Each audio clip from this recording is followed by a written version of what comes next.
You're watching Sky News. Let's update you on the breaking news tonight of George Entwistle standing down as Director General of the BBC. Well, we've got some pictures that have just come in of him arriving home tonight, saying a few words to the media. Let's take a look and listen to what he said. My family now, so it would be nice to be left with some privacy. Thank you.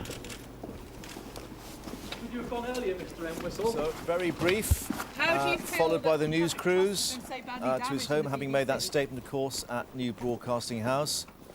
Followed all the way to his front door. No escape for him, I'm afraid. The trust can be repaired? Bearing it with good grace until he got to the front door.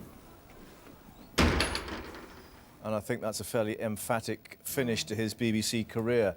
Well, we're joined now by Carl Arrindell, who's the Islam Channel's chief political correspondent, and author and journalist Tira Schubart. Good evening. Thank you for joining us. Welcome. Very quickly, you've got some sympathy from Mr. Entwistle there being followed all the way to his front door. I mean, he's a... Yes, I think that he's a very decent and honourable man, and I think there's been a whole series of circumstances, and we're only hearing part of the story now. And I think we're all looking forward to learning more about what happened. And he's done the decent and honourable thing? I think that he's done what he needed to do at this stage.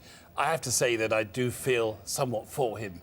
I think there is a now seasoned process of sending the wolves after anybody who has been targeted.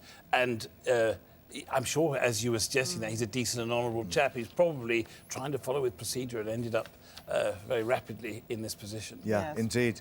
Well, let's just actually remind you first of what the front pages of the Sunday papers have been making of it all, and we'll start with, well, perhaps the leader of that wolf pack, the Daily Mail, or Mail on Sunday rather, leading with the resignation of George Entwistle. The paper saying that he was forced out after admitting he was unaware of the BBC report that wrongly implicated former Tory Treasurer Lord McAlpine in child abuse claims until the day after it was put to air. Lord McAlpine, of course, strenuously denying what he said was seriously defamatory accusations. Well, Mr. Entwistle said that quitting was the honourable thing to do. That's the lead for The Sun, but its headline, perhaps with a slightly different complexion, going with bye chump.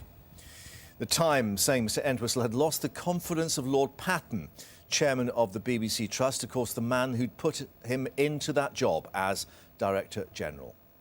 Independent calling Mr. Entwistle out of touch, out of his depth, and out of a job. Indeed, the first editions of the paper coming in before the announcement of the resignation, but clearly they saw the way the wind was blowing. The Observer reflecting that he was forced out after only 7 weeks in the top job. Also reflecting there the comments of Jonathan Dimbleby saying that the BBC is rudderless. On the front of the Telegraph, an SAS soldier jailed for possessing a war trophy pistol that was actually presented to him by the Iraqi army. The Express, an urgent probe into new 4G mobile phone technology amid warnings that the mast could black out television signals. And the People, picturing the Top Gear presenter Jeremy Clarkson on holiday in Italy.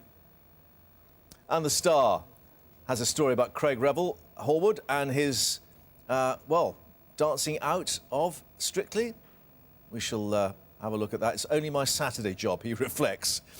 But quite a nice Saturday job after all that. So let's see what both Carl and Tira have made of out of touch, out of depth and out of a job. I think you're going with the Indies assessment of this story tonight. And there's so many of these first and second editions here, I've got to go all the way back to there to get the BBC in crisis. Yes, and, well, we were discussing the fact that anyone that listened to John Humphrey's interview of him this morning, you know, one just wondered how much longer he could stay in post. It was, you know, it was excellent bit of journalism, and you know. Well, from John Humphreys. From John Humphreys, yes, and a coup de grace. And it was a coup de grace, and it was quite painful to listen to, I felt. Well, I agree it was painful to listen to, and it seemed to me as though he'd been given an instruction to sort of go for the jugular. I have to say, the hint in one of the articles today that Entwistle was bumbling and stumbling, I'm not surprised. John Humphreys was really on form this morning and not giving him any movement. But was that another failing of George Entwistle not to prepare for such a trial by Humphreys, as some people have put it, that he knew those things would be put to him and he should have had a defence in place? Yes, I mean, he should have. And he came across as, and he readily admitted a couple of things that were, it was quite shocking, that he hadn't been aware of the Newsnight report beforehand, and that he hadn't been following Twitter as well. Yeah, and he wasn't aware of Twitter, the Guardian's front page report indicating that maybe they'd got it badly wrong. And in fact, Twitter comes up again and again on this story, and something that... Well, I think that crucially, Entwistle was new in the job. 7 weeks is not that long. He was not prepared. He was definitely not expecting to be met with that sort of confrontation. And yet, this was a man who was in a very senior role at Newsnight. He was an insider to that degree, knew the programme processes, the editorial guidelines, what you should do with these various stories. That's what's got a lot of people scratching their heads. I mean, Jeremy Paxman tonight, who obviously worked with him, saying that a very honourable man's been sacrificed. Yeah. Precisely. And one has to ask the question, why is it that we seem to be in a sort of season of seeking blood at every point? This is a chap who's just arrived in the job. He's obviously had competence. He was chosen for good reason. Yeah. And suddenly he's now sent off packing. With the hounds chasing behind him to the front door. Right to the front door. And yes. interestingly, the Mail on Sunday uses that very term, Yes, bloodbath, yes. at BBC. And I suppose that's an indication that, even though Lord Patten may believe that George Entwistle's departure actually clears the decks, it may well result actually in more recriminations and navel gazing. Oh, for sure. Oh, for sure. I mean, I think this is the start of another process of bloodletting. I'm afraid that is probably going to be the case. But the fact that he had he was chosen to have, I have no doubt he had the skills to be Director General in many ways. But I mean, you also have to have that. There has to be a certain level of combativeness, a certain level of toughness, and a leadership that is quite different. Leading a corporation like the BBC is quite different than being editor of a What at this news point, program. which Ben Bradshaw and Andrew Gilligan reflected on tonight, and that is that it's too much of a job for one person, that you need to be editor-in-chief, i.e. the top journalist, but you also need to be the top bureaucrat, the top executive, if you like, and the two don't actually marry happily.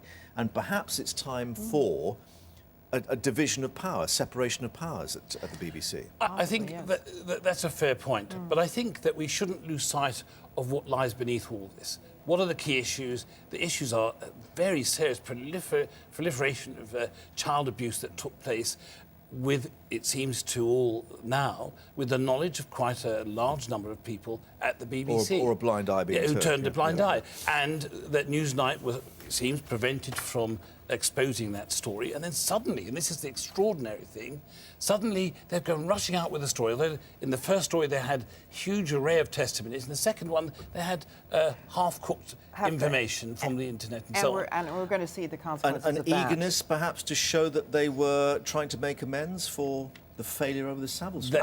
It felt like a rebound story. Yeah. It felt like a rebound story, Right. yes. Well, let's take a look at the Sun on Sunday with its reaction, and I guess that's another indication that there are lots of scores being settled against the BBC. We should reflect, of course, the Sun is a Rupert Murdoch paper and has been critical of the BBC on other occasions.